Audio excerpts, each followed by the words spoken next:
Salve, salve galera, sejam todos muito bem-vindos para mais um encontro de Direito Penal. Galera, avançando dentro do nosso estudo de crimes contra o patrimônio, depois de estudarmos o furto, de termos estudado o roubo, agora nós vamos cair praticamente num tema bem interessante para o concurso de vocês, que se trata da extorsão prevista no artigo 158, tá? Então diz o artigo 158, vamos acompanhar da mesma forma que a gente fez nas aulas anteriores, tá? Constranger alguém mediante o quê?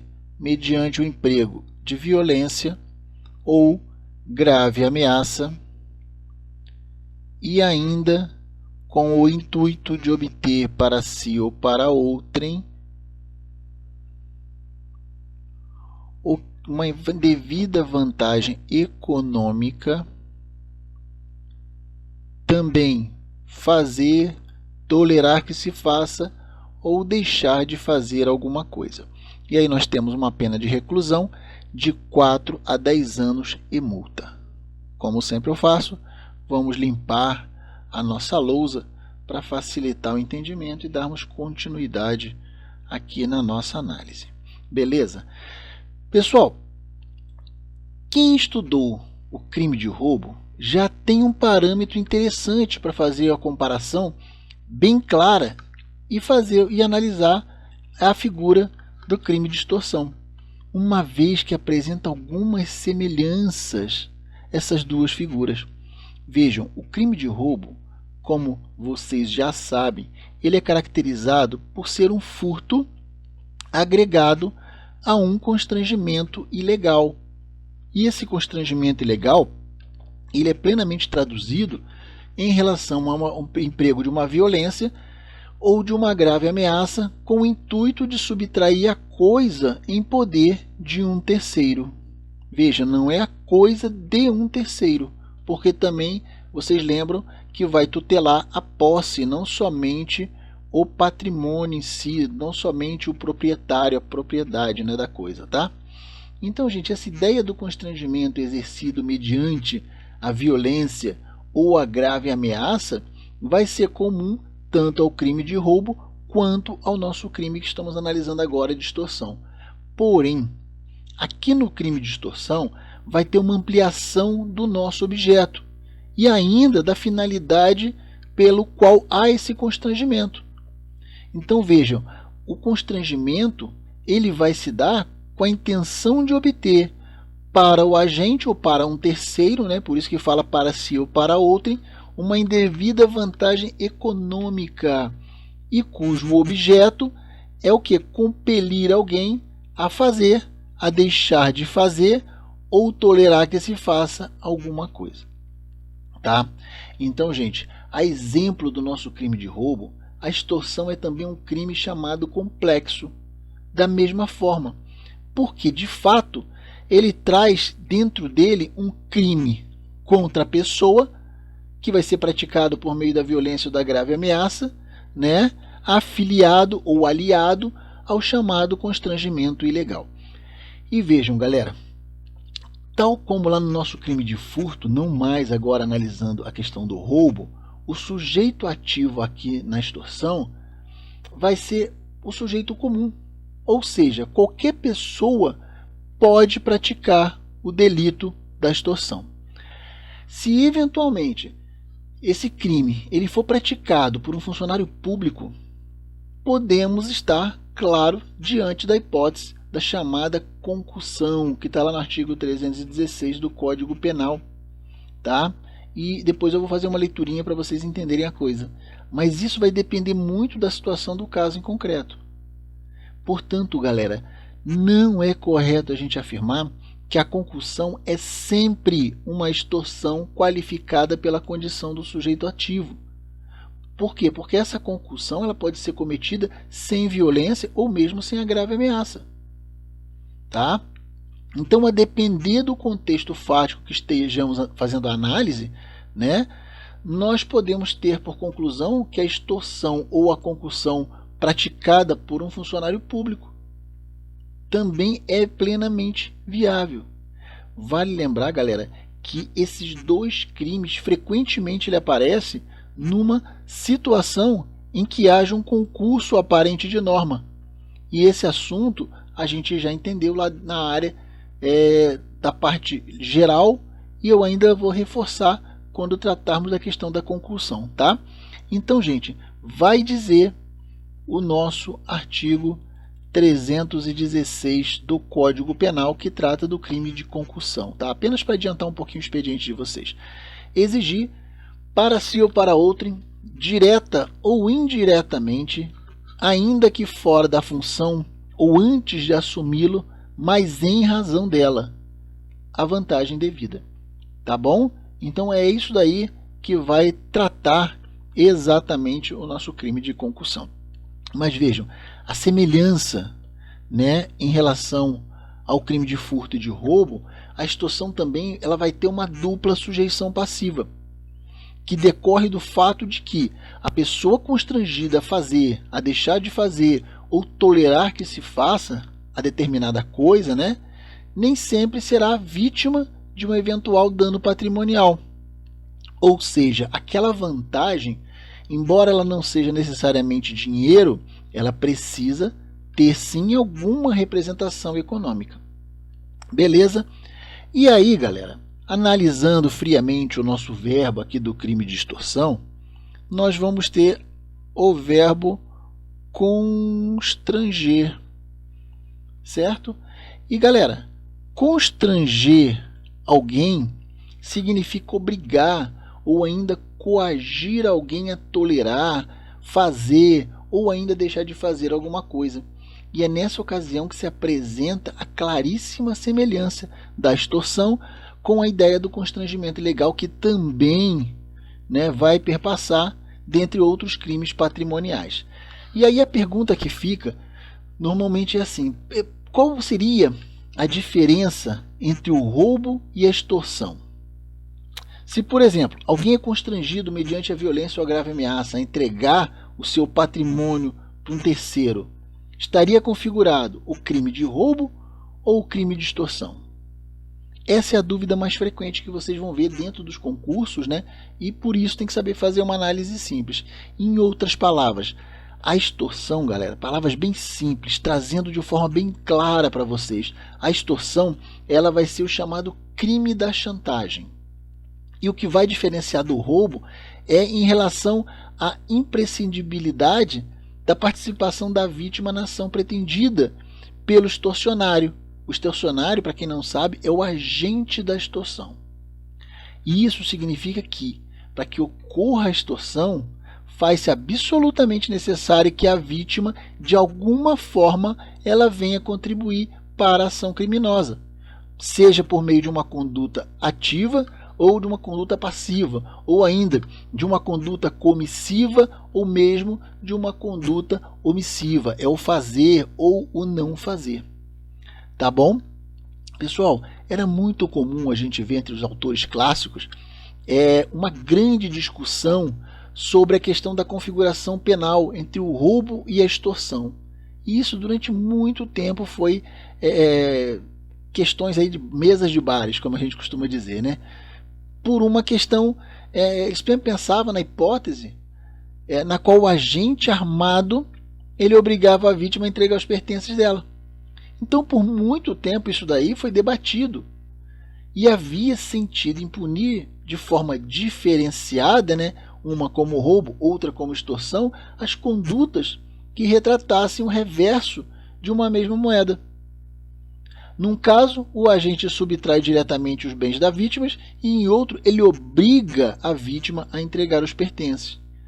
Mas, atualmente, eu tenho que contar para vocês que a doutrina ela entende que mesmo em situações nas quais o assaltante ele exige a mão cebosa, né, ela vem exigir que a pessoa ela entregue a coisa, vai estar configurado o crime de roubo. Uma vez que a forma de subtração ela é circunstancial e dispensa a participação da vítima.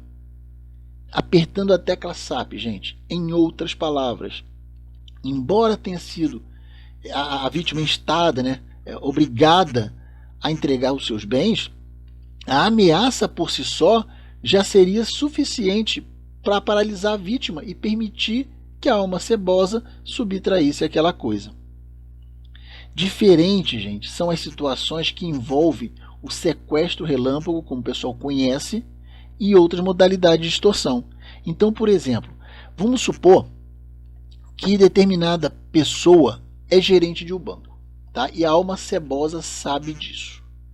E por conta disso, essa alma cebosa vai lá e aborda esse gerente do banco e, mediante o emprego de uma arma de fogo, ela faz ameaças de morte para esse gerente e ainda para os seus familiares. E exige então a abertura do cofre da agência, cujo segredo era de conhecimento tão somente desse gerente. E a entrega de uma mala com dinheiro seria a obrigação que esse gerente ele teria.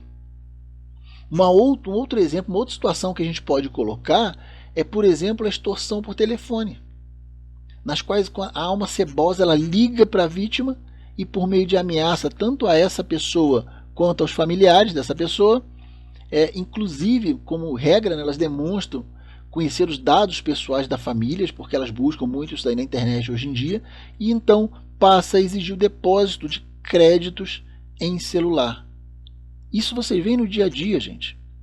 Então, galera, olha só, em todas as situações que a gente acabou de comentar, percebe-se que o agente ele não pode subtrair o bem da vítima, né, que fica com a capacidade de resistência totalmente diminuída em virtude dessa ameaça que sofreu, tá? Mas ele depende também de uma ação daquela vítima para que seja obtida a vantagem devida. Então, galera, o que vai diferenciar substancialmente a extorsão do roubo é exatamente essa questão da necessidade de participação da vítima naquela empreitada criminosa que seja visada pelo agente da extorsão, tá? Matamos até aqui, vamos caminhar um pouquinho mais em relação aos meios de execução do nosso crime de extorsão. Eu vou dizer para vocês que eles assemelham-se ao roubo e vai consistir no emprego do que? É o que está no próprio caput, né? Mediante o emprego de uma violência ou ainda de uma grave ameaça. Então é isso que normalmente vai acontecer, tá? Mas tem mais um pequeno detalhe. Para configurar a extorsão, esse mal pretendido que a alma cebosa vai tentar fazer acontecer, ele não precisa ser injusto, embora seja na imensa maioria das vezes. A ilicitude da conduta, o que eu quero dizer é que ela não vai recair sobre o mal prometido, mas ela vai recair sobre o constrangimento feito a alguém para que tolere, para que faça ou para que deixe de fazer alguma coisa na qual não seja obrigada. As pessoas, gente, elas são obrigadas a fazer ou deixar de fazer algo que a lei determine. E somente a lei é capaz de determinar que alguém faça ou deixe de fazer. Tá? Isso daí é lá para o meio civil normalmente, dentro do processo civil, dentro do direito civil, que são as obrigações de fazer ou as chamadas obrigações de não fazer. Tá? Em relação ao nosso elemento subjetivo, nós temos ainda que trabalhar essa questão da subjetividade dentro do nosso tipo. É obviamente, como eu sempre digo para vocês em relação ao verbo, tá? Nós vamos ter aqui a nossa questão do dolo, tá? E que dolo é esse?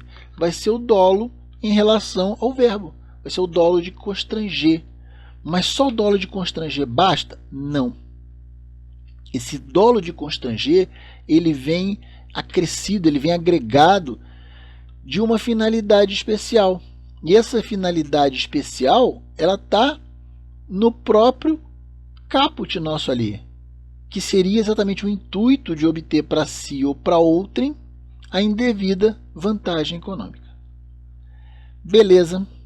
Galera, algumas questões importantes para cair aqui dentro da extorsão, que eu acho bem interessante, bem bacana, tá? Que a gente precisa comentar. Galera, em relação à ameaça ou ao mal pretendido praticamente, tá?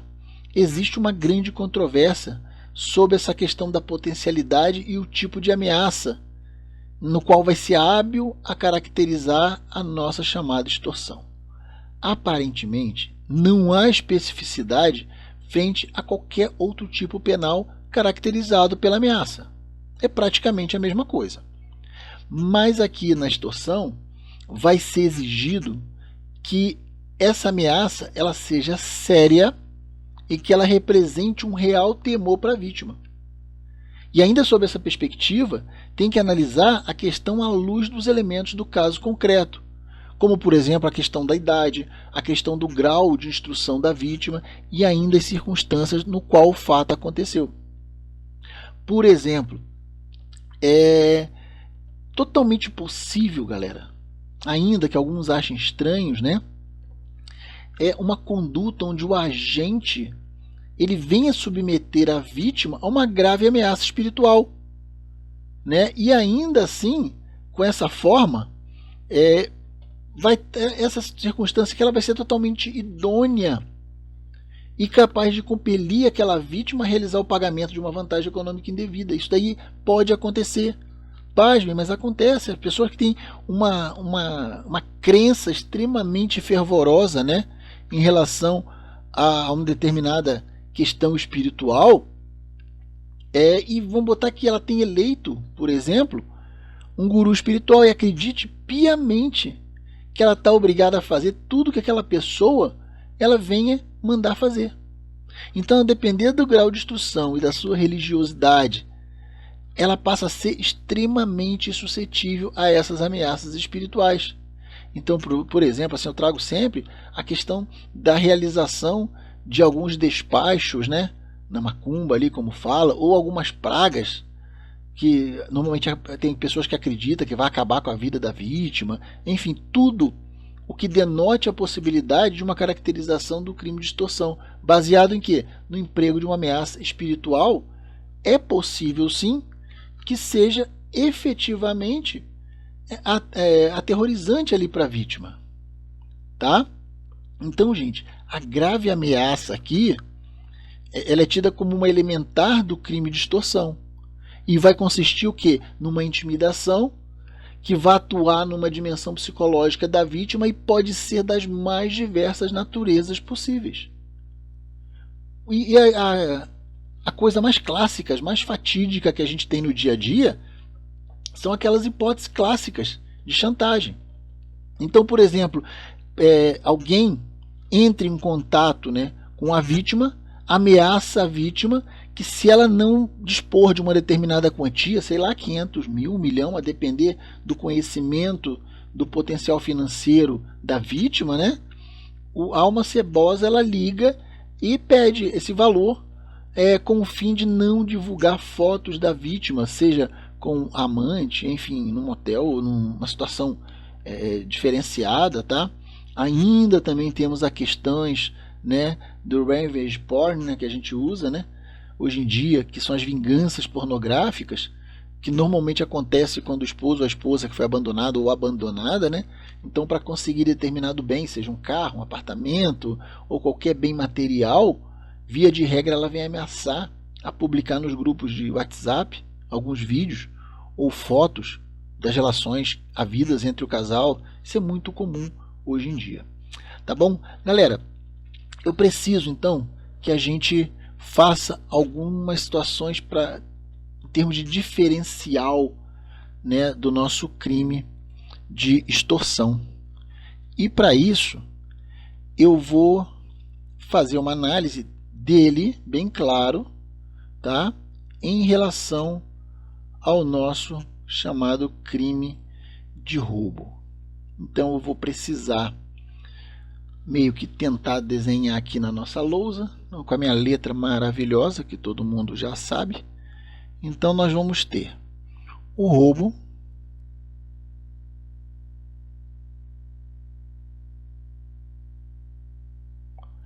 que que é do nosso artigo 157. Acredite, isso daqui é o 157, tá? E ainda nós vamos ter a questão do nosso crime aqui de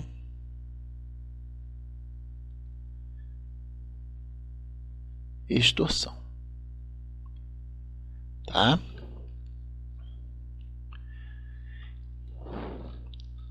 Então, galera,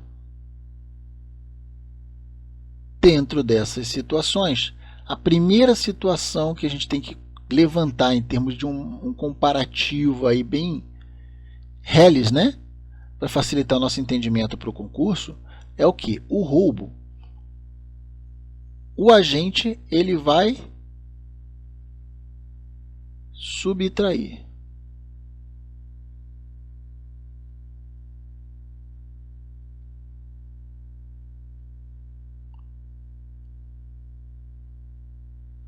Ok? Na extorsão, a vítima, então, a vítima, ela entrega.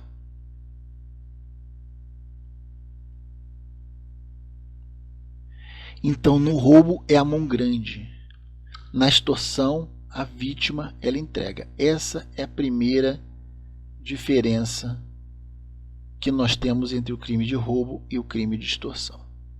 Mas ainda temos outras.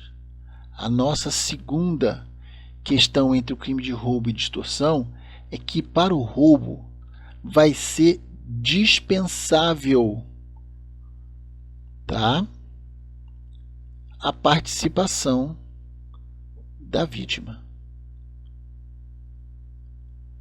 Então aqui dispensa a participação da vítima. Na extorsão é o contrário. Vai ser indispensável.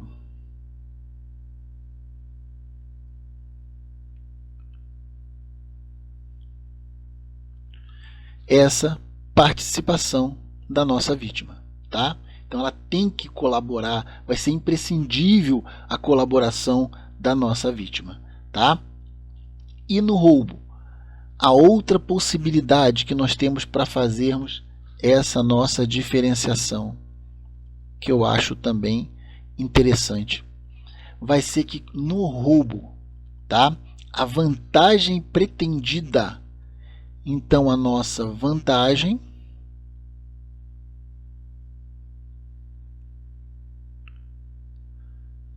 aquela vantagem pretendida, ela é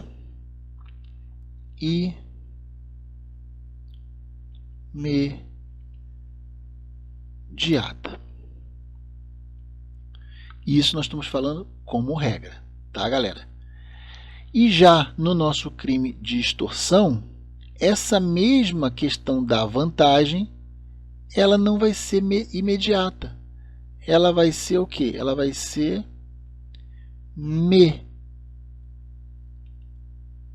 mediata.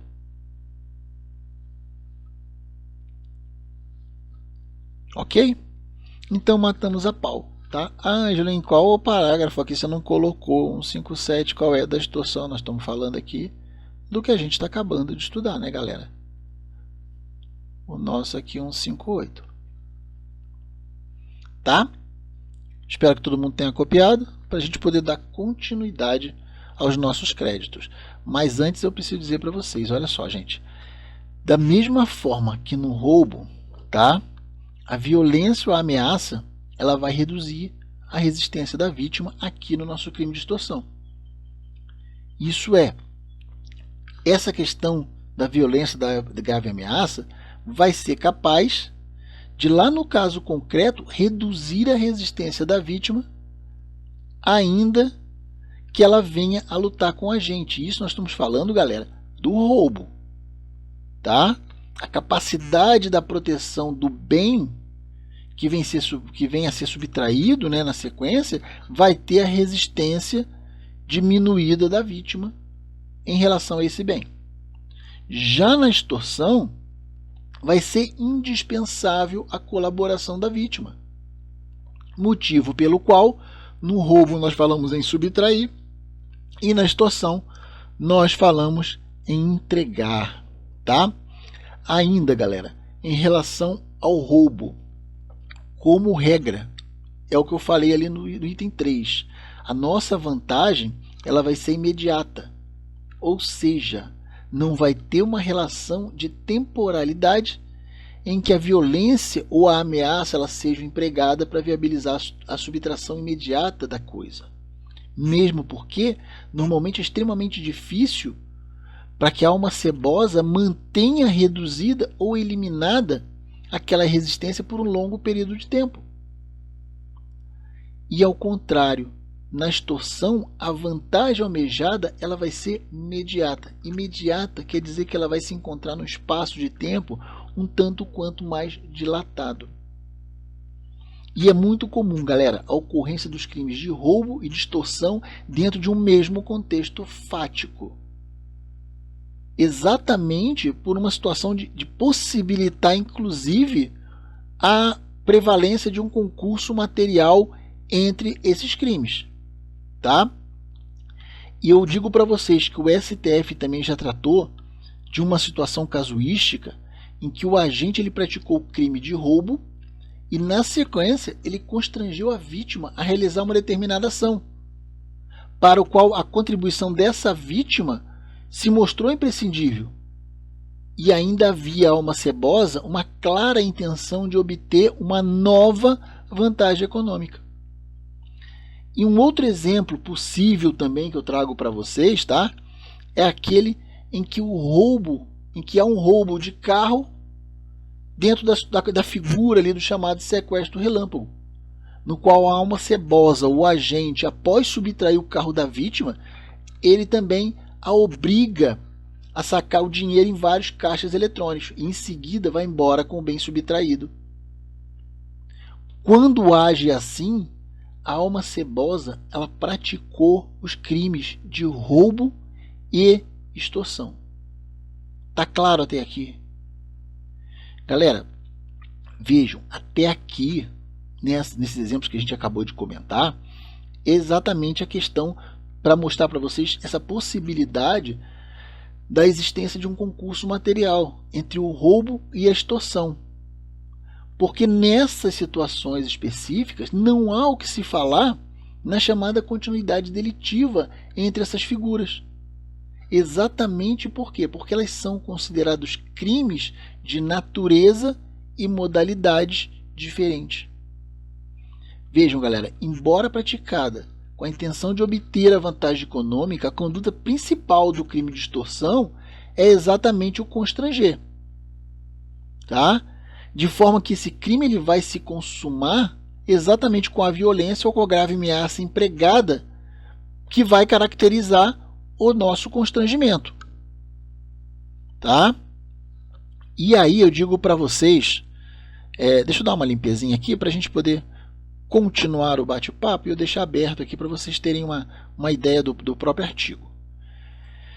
Então, galera, esse eventual recebimento da chamada vantagem indevida, ela vai se configurar, né, melhor dizendo, tão somente o exaurimento do crime. Ele chegou nos seus últimos instantes, nas suas últimas possibilidades.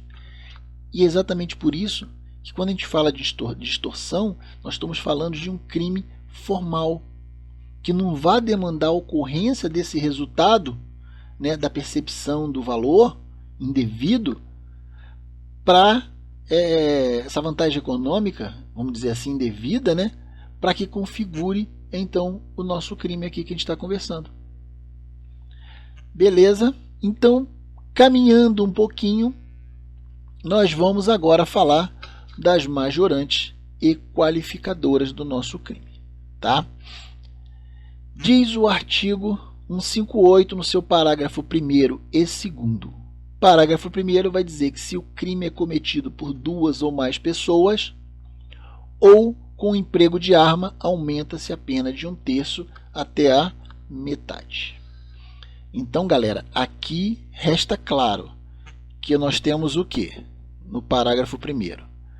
Quando ele é cometido por 2 ou mais pessoas. E quando a gente fala isso daqui, nós temos um claro concurso, né?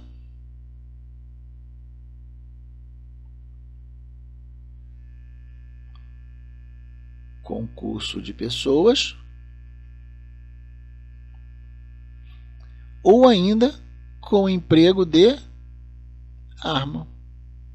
E aí a pena aumenta-se de 1/3 até metade. Lembra que eu falei com vocês? Que são as majorantes quando a gente tem as frações? É exatamente isso. Tá, galera? Então vejam, a incidência dessa majorante, dessa causa de aumento de pena decorrente inicialmente do concurso de pessoas, que está nesse nosso parágrafo 1º, ela vai demandar a efetiva participação na ação criminosa. Portanto, galera, a gente só vai aplicá-la àqueles executantes da conduta delitiva. Beleza?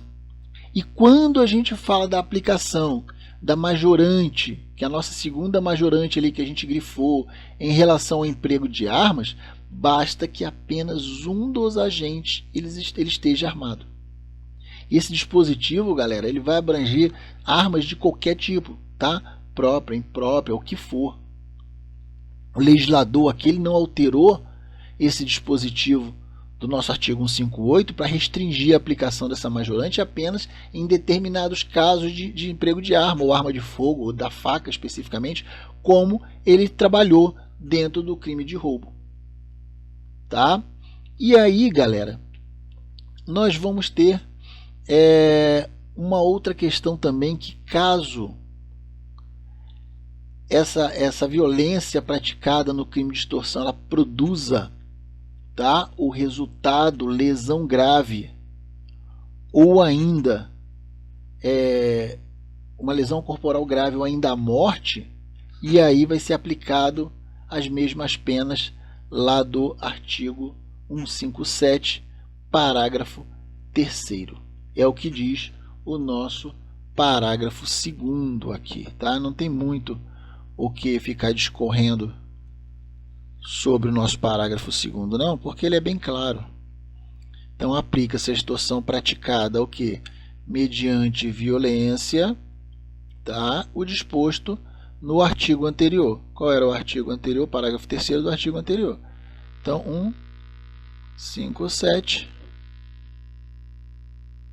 parágrafo 3º. Então, vai aplicar a mesma situação em relação ao crime de roubo no parágrafo 3º. Tá? Galera, uma outra modalidade de extorsão, e aí eu vou apagar aqui de novo para que a gente possa conversar, que essa daqui ela é bem interessante. Vamos lá, vamos apagar para a gente poder continuar. É exatamente a que nos remete o parágrafo 3º, tá?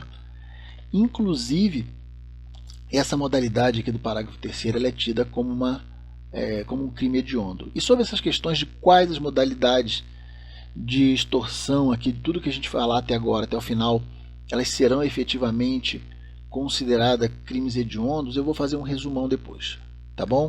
Não vamos ficar discorrendo agora o sexo dos anjos não, porque senão a gente não evolui na matéria. Mas eu tenho que dizer para vocês que o parágrafo 3º vai dizer que se o crime é cometido mediante o quê?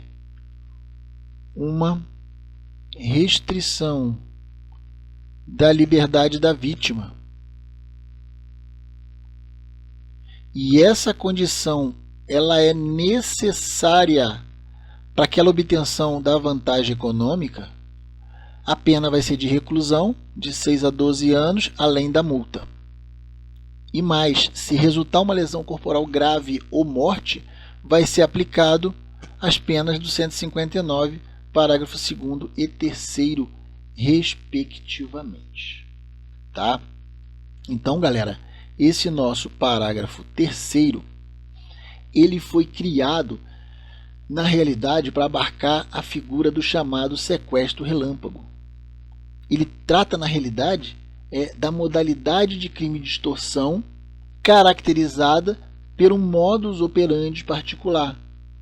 Ou seja, vai consistir numa significativa restrição da liberdade da vítima. Lembrem, né, que no nosso roubo majorado, lá no 57, parágrafo 2º, a restrição da liberdade da vítima, ela vai ocorrer por um tempo, como eu falei para vocês, juridicamente relevante e necessário apenas para viabilizar ou encerrar aquela ação criminosa. E já aqui na extorsão, essa extorsão qualificada, tá? Então, nós temos aqui basicamente, antes que alguém me pergunte, até é bom parar nessa situação, nós vamos ter aqui as situações das majorantes, tá?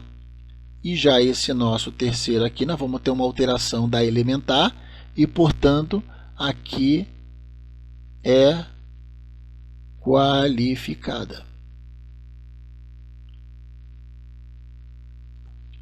Então, galera, na chamada extorsão qualificada, que é o nosso parágrafo 3º, essa restrição da liberdade da vítima, ela precisa ser, como eu deixei claro para vocês ali, uma condição necessária. Ela precisa ser totalmente indispensável para a ocorrência da obtenção econômica. Então, quando eu falei lá para vocês na questão do gerente do banco, né, que ele teve a grave ameaça dirigida para um dos seus familiares, então, por exemplo, uma filha menor, né, ele vai ser extorquido com o intuito de que seja retirado o dinheiro do cofre e passe a entregar para a alma cebosa os valores. Então, verifica-se que nessa questão, a liberdade física da vítima, ela vai se encontrar minimamente garantida. E é tal restrição que nós estamos falando. E essa restrição, ela não é utilizada especificamente com nenhuma finalidade. Então, ela vai ser travada em relação ao nosso crime de extorsão.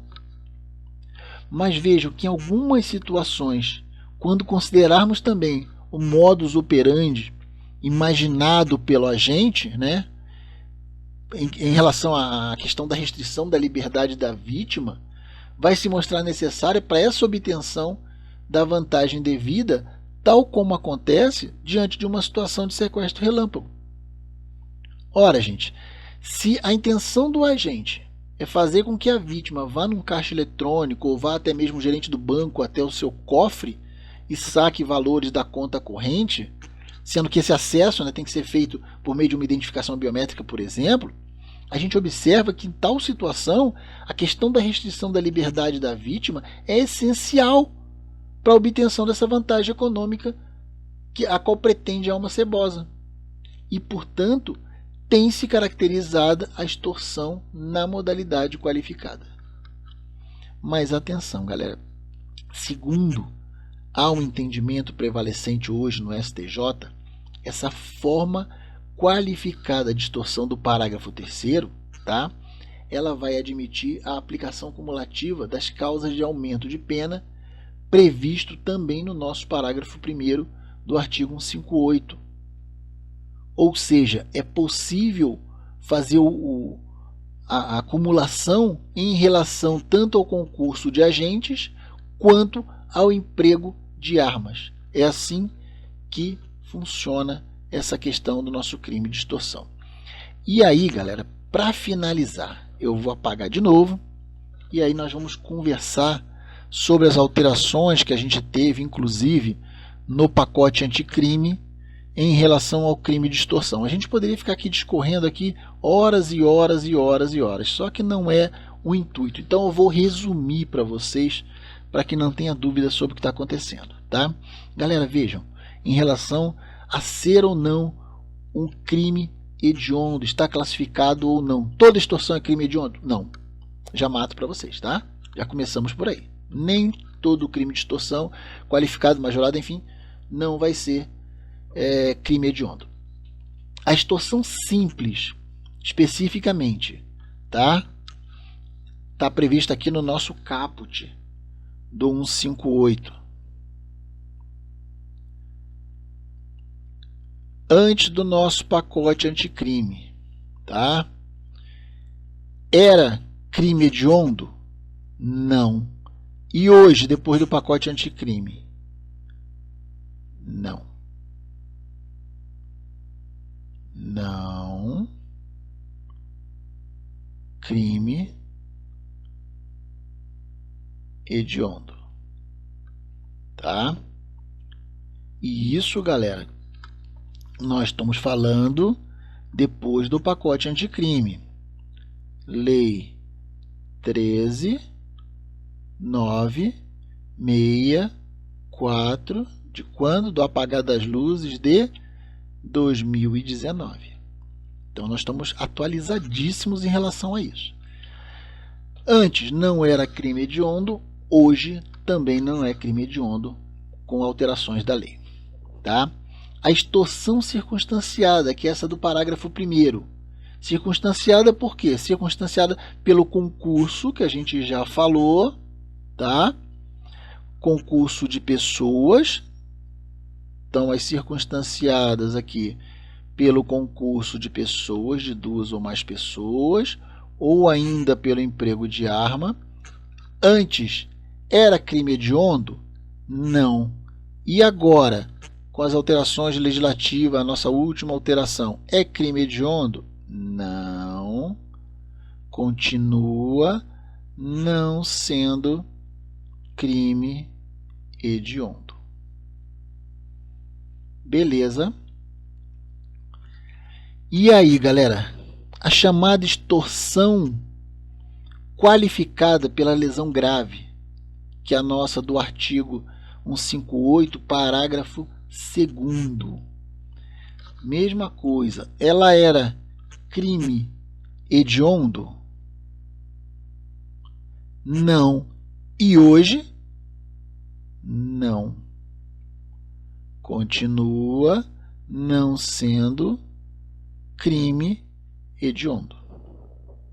Bem devagar para que todo mundo fique de boa, tá?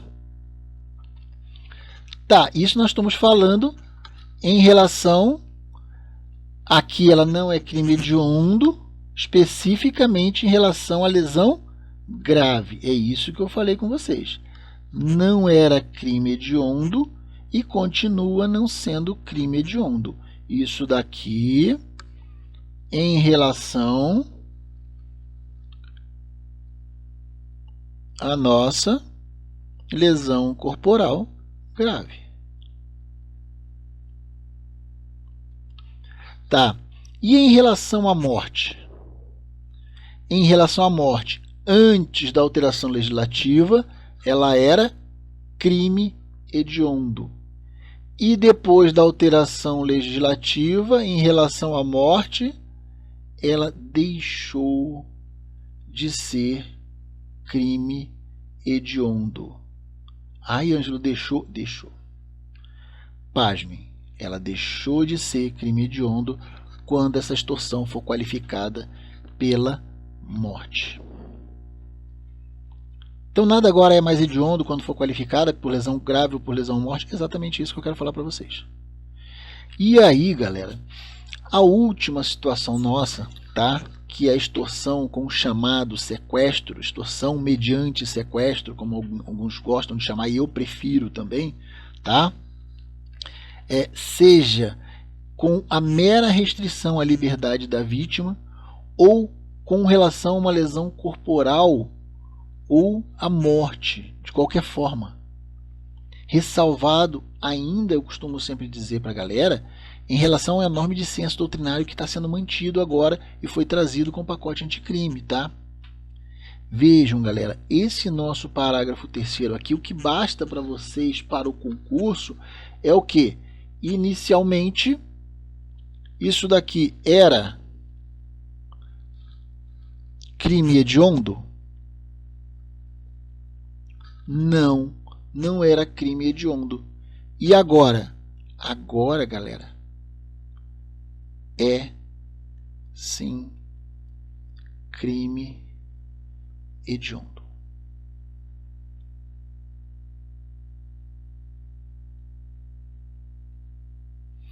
Eu só estou fazendo essa lembrança, esse checklist com vocês, tá, em relação à questão de crime hediondo, mas eu tenho a mais absoluta certeza que vocês já tiveram bastante conversa sobre isso com o professor quando tratou dos crimes hediondos, da lei dos crimes hediondos.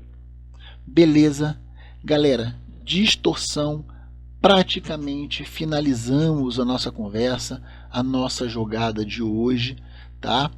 E eu tenho plena certeza que com essas alterações aí que todo mundo estava ansioso em descobrir de que forma estava acontecendo, tenho a mais absoluta certeza de que finalizamos a questão do crime de extorsão dentro do que ele venha nos proporcionar de mais interessante, ou nas questões nas quais eu aposto como possíveis para a prova de vocês. Beleza? Por hoje, galera, me despeço com enorme carinho. Desejo a todos um excelente dia de estudo e qualquer coisa a gente vai batendo papo bem devagar agora, com mais tranquilidade em relação à questão da data de prova, né? E procurando atualizar vocês da melhor maneira possível. Um forte abraço, bons estudos, força, foco e fé. Até o nosso próximo encontro.